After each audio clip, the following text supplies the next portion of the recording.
Okay, we're gonna try something a little bit different here today.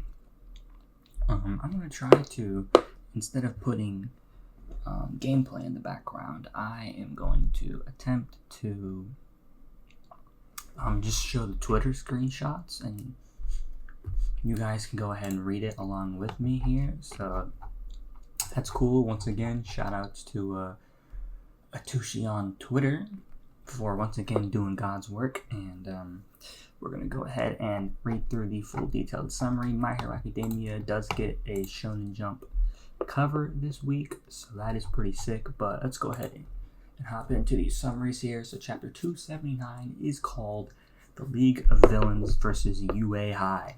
Machia and the League of Villains are going to be going up against Momo and the Class 1A and 1B students.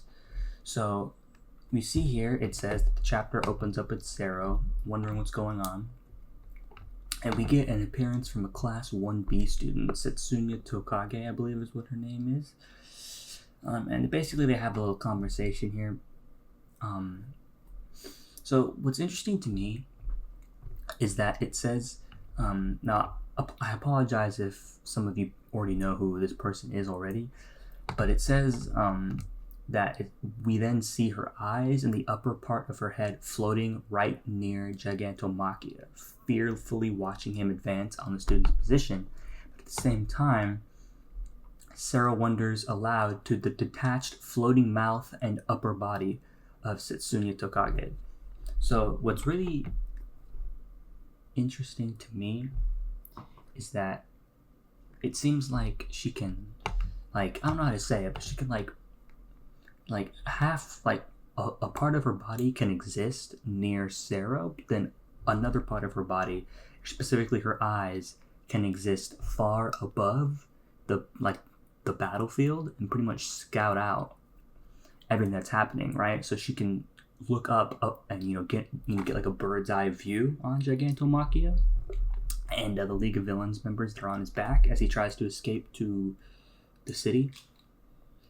And that to me is a really interesting quirk. I'm interested to see how it can be fleshed out, how it exactly works.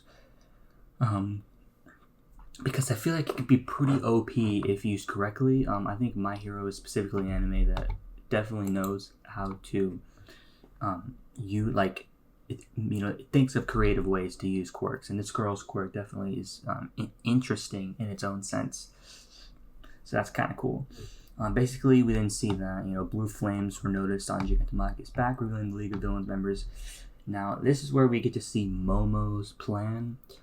She took up Midnight's plan after Midnight went out of commission in the woods, and we see Momo saying that she needs to inject an anesthetic solution about 30 milliliters in size for it to fully work on Gigantomachia.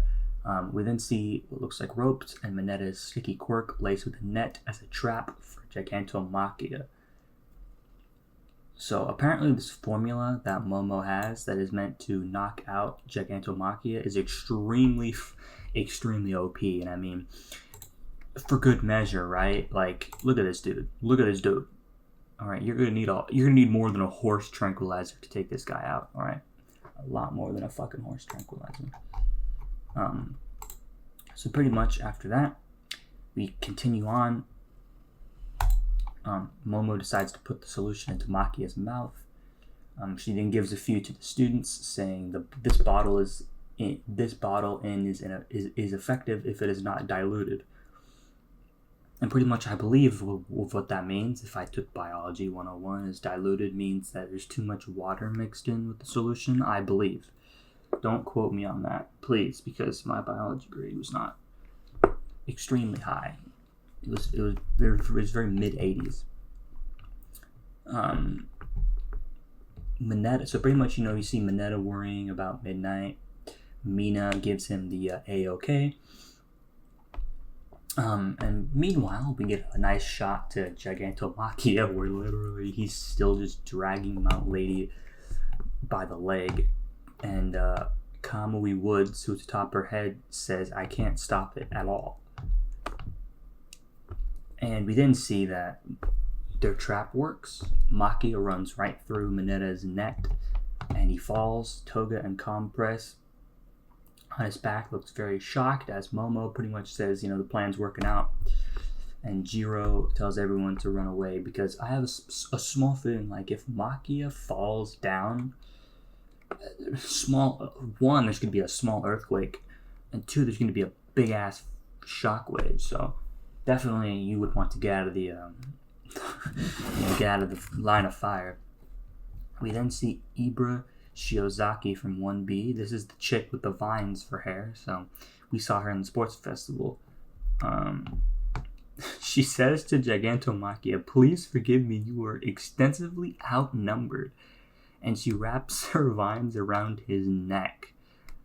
And then, as well as Machia's head is being restrained by Sato, who is the Sugar Rush guy.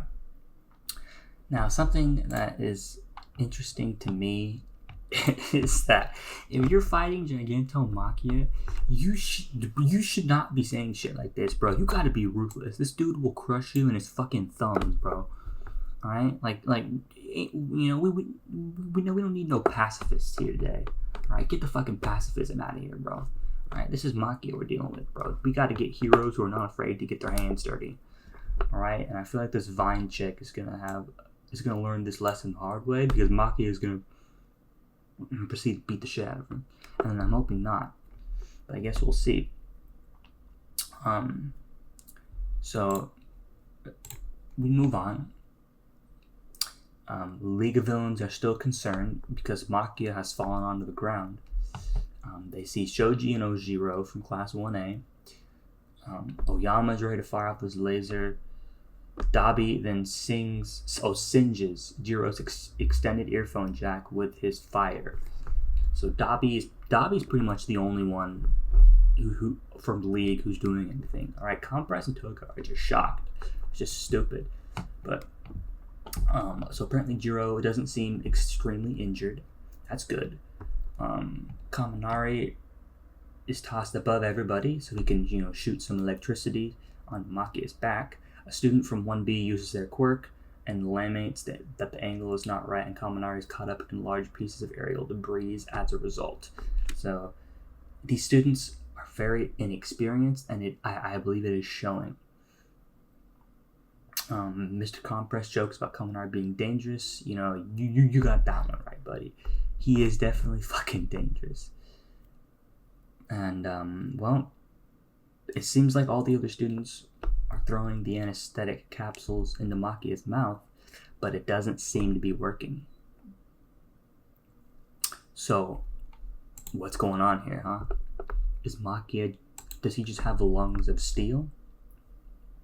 So we'll see what happens. But they continue to throw it in. Spinner thinks they're going to go underground at this speed, and that he thinks Machia was ordered to meet up with Shigaraki. So Mountain Lady proceeds to grab Machia by the head and forcibly attempts to hold him above ground while prying his jaw open. And we see a bunch of the students climbing up on Machia's back as they attempt to take on the League who are on his back. As Mina quickly skates up and appears to be ready to throw a capsule into Gigantomachia's mouth. So we end with a chapter of Mina skating above Machia's back in order to throw a capsule into his mouth. So that will be the end of the chapter. We see the color spread for the My Hero Shonen Jump cover. I apologize if you hear background sound once again, but that will be the chapter for everybody. Hopefully the students come through. It doesn't look like anyone got seriously hurt here, but Machia, they're trying. They are really trying, man. You know what? You gotta give credit where credit is due, dude.